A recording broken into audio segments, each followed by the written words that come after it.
কিন্তু আছে, আমাকে যদি কেউ কষ্ট দিয়ে কথা বলে তাকে তো আমার অবশ্যই দিতে হবে কষ্ট। তাকে যদি কষ্ট না দিই সে কীভাবে বুঝবে যে আমি ওনাকে কষ্ট দিছি দেখি আমাকে কষ্টটা দিয়ে কথা বললো।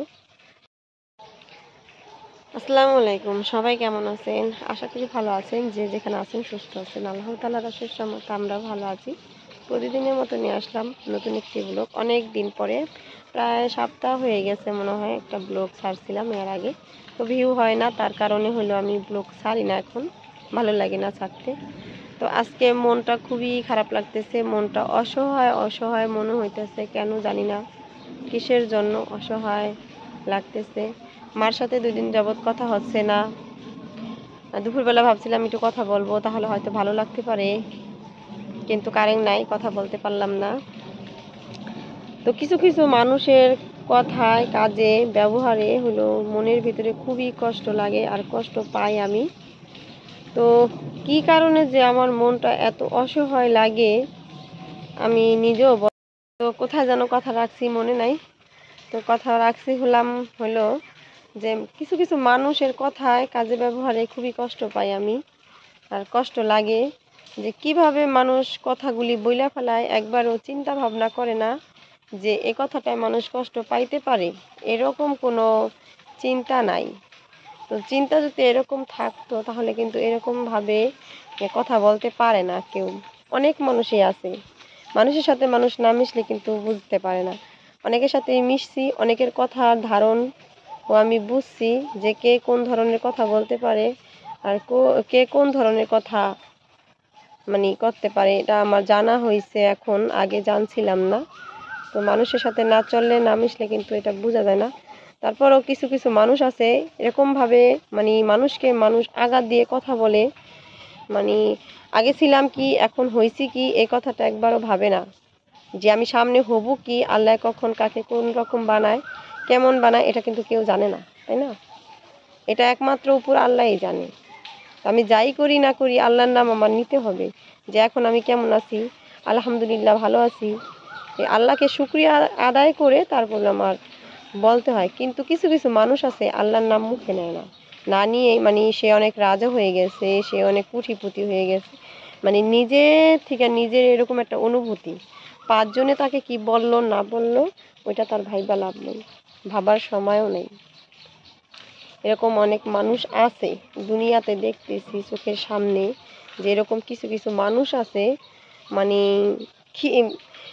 কেমনে যেন কথা বলে না, হাতির 5 পা দেখছে, এরকম মনে হয় যে হাতির 5 পা দেখে ফেলাইছে, এখন তার কেউ দরকার নাই, কেউ প্রয়োজন পড়ে না, যেমনে খুশি হেমনে করতে পারে আর কি।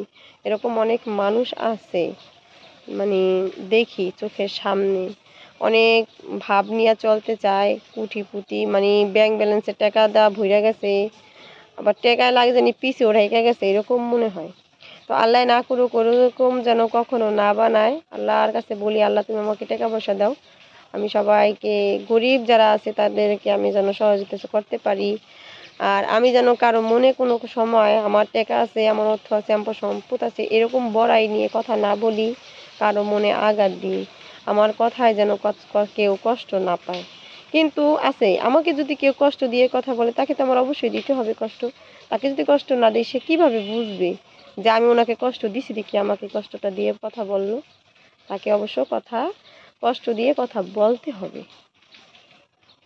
তো আমি চাই না কাউকে কথা কষ্ট দিয়ে বলি, কিন্তু পরিস্থিতির শিকার, আমাকে কেউ কষ্ট দিলে আমি তাকে ছাড় দিব না, তাকে অবশ্যই কষ্ট দিয়ে আমি কথা বলতে চাই, কিন্তু যতটাই আমি চাই ততটা আমি বলতে পারি না যে কেন আমি সেটাই জানি না।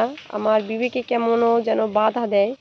আমি অনেক মানুষের কথায় কষ্ট পাইছি, 2-1 সময় আমিও কষ্ট দিয়ে কথা বইলা ফেলি, কারণ হলো সে আমাকে আগে আঘাত দেয়, সে আঘাতের প্রতিবাদ আমি একটু হলেও করতে চাই, পুরাটা না পারলেও। আল্লাহর কাছে আমার এটুকুই কওয়া, আল্লাহ তুমি আমাকে ধন সম্পদ অর্থ দিও, আমি মানুষের সাথে বড়াই করতে চাই না। আর মানুষ যে কিভাবে বলে বড় বড় কথা সেটা আমি জানি না, আমি জানি কখনো এরকমভাবে কাউকে কথা না বলি যে আমার এমুক আছে তমুক আছে, আমি এক রাজা হয়ে গেছি, এরকম জানি কখনো আমার মুখে না আসে। সবাইকে যেন আমি ভালোবাসতে পারি। তো আপনারা কেউ কমেন্ট করতে পারেন যে এই কথাগুলি কেন বললেন। আমার মনে কষ্ট, তাইতে আমি বলতে পারি। আমার মনে কিছু কেউ না কেউ কোনো কথায় না কোনো কথা আমি আঘাত পেতে পারি, তার জন্য আমি কথাগুলি বললাম। তো আমার মানে কষ্টের কথাগুলি আপনাদের কাছে বললে ভালো লাগে। মানুষ আছে, মানুষের কাছে বললে মানুষ আনা লাগায়, বুঝলেন না? আপনাদের কাছে বললে তার আনা লাগানোর কেউ নাই। আপনাদের কাছে বললে আমার খুবই ভালো লাগে। আর আনা লাগানোর কোনো কথা না, আমার হানা লাগানোর কি, আমি কারোর সিদ্ধান্ত করে কথা বলি নাই যে মুখে আমি বললাম তা না। আমার মনে কষ্ট যে দিছে সেই বুঝতে পারবে যে কাকে আমি কথা বলতে পারি। তো আমি কাউকে কষ্ট দিয়া কথা বলি না। আমি অনেক মানুষকে দেখি, কিছু কিছু মানুষ দেখি কথা কষ্ট দিয়ে বলতে পারে। তো অনেক বড় হয়ে যেতেছে ভিডিও। আজকের মতো এই পর্যন্ত। সবাই ভালো থাকবেন, সুস্থ থাকবেন। আজকে খালি কথাগুলি বললাম। আজকে মানে আমার অসহায় অসহায় মনে হয়, মানে মনে হয় যেন আমার কি নাই কি নাই। বাবার বাড়ি হয়েছে অনেক দূর, অনেক দূর। স্বামীও কাছে নাই। স্বামী যদি কাছে থাকে তাহলে কিন্তু আর কারো প্রয়োজন পড়ে না। সুখ দুঃখের একমাত্র সাথী হয়েছে তার হাজবেন্ড। হাজবেন্ডের কাছে যে কথাটা বইলা শান্তি আছে, অন্য কারো কাছে শান্তি নেই। কারণ মা, বোন, ভাই সবাই চায় যার কথা রাখতে। হাজবেন্ডও চায় ওরকম স্ত্রীর কথা গোপন রাখতে। স্ত্রীর কথা চায় না পাঁচজনদের শোনাইতে, তাই না? তা হাজবেন্ডের কাছে কথা একটা বললে সেটা সে চাবে না যে আরেকজনের কাছে লাগাই দেই, কথা হানা লাগুক, আমার বউর সাথে ঝগড়া সৃষ্টি হোক, এটা কিন্তু সে কখনো চাবে না।